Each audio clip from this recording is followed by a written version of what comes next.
So now that we understand about holograms and fractals and our resonance, the question is, of course, how does this all relate to us? Well, we, of course, are part of a hologram, and so our energy should be as coherent as a laser's energy. Our energy should be a fractal pattern, and it should be as clear and pristine as any fractal pattern that we might generate on the computer. But what happens to our energy?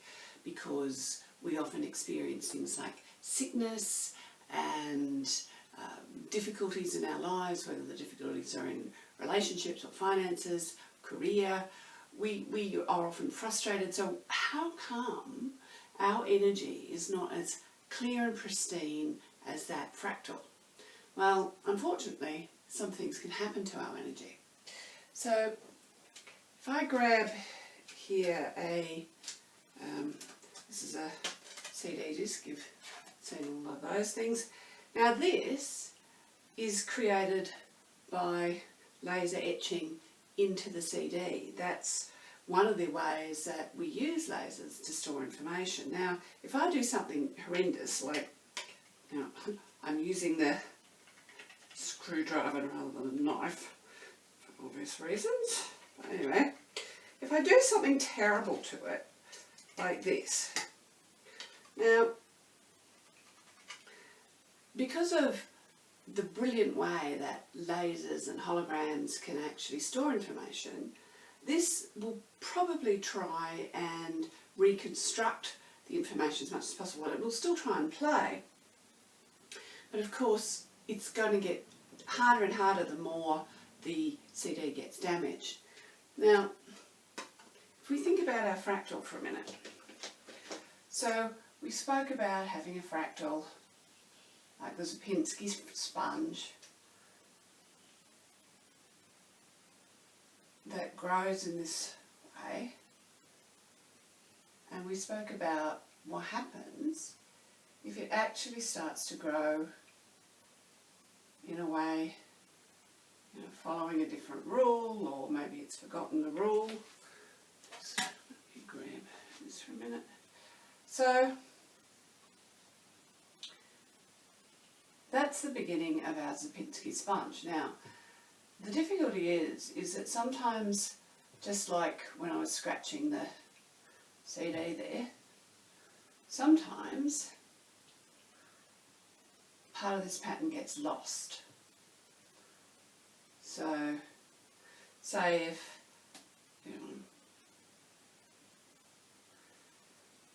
in this corner here, rather than having this triangular pattern repeated, as we were talking about with the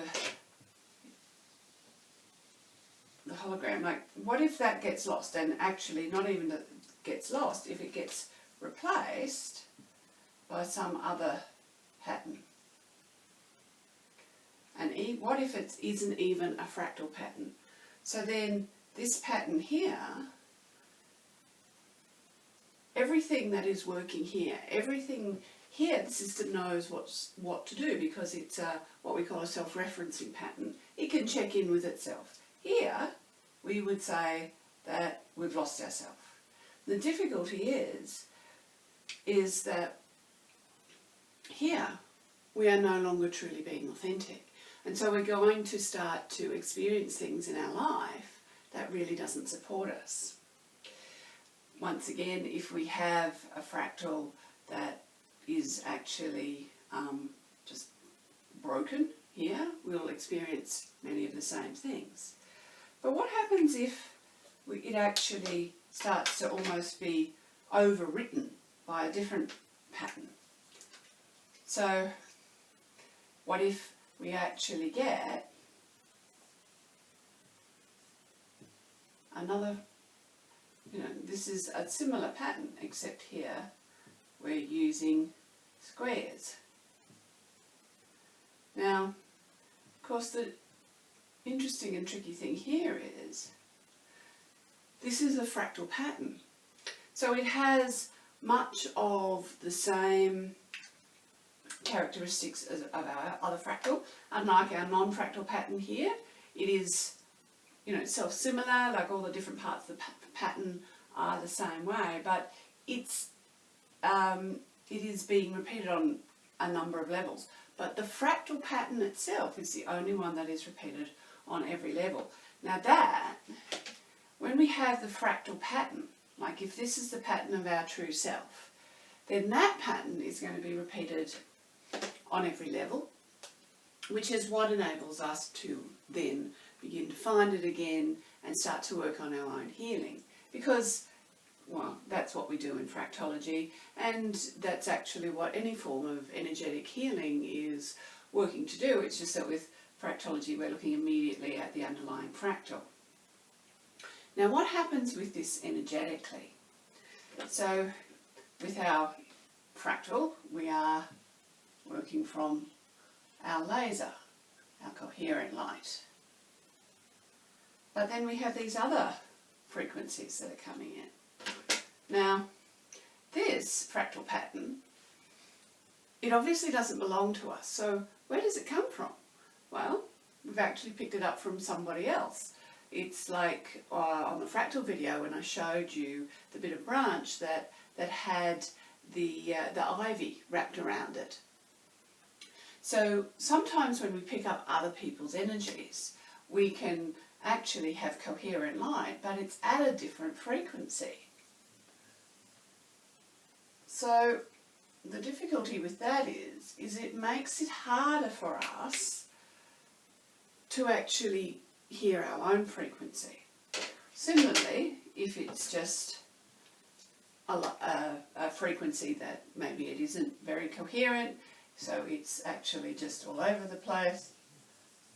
But you can see the more and more energies that we have in our space that are not our own energy, the more confused our energetic pattern becomes. And that's actually how we actually lose our own signal, we lose the fractal pattern.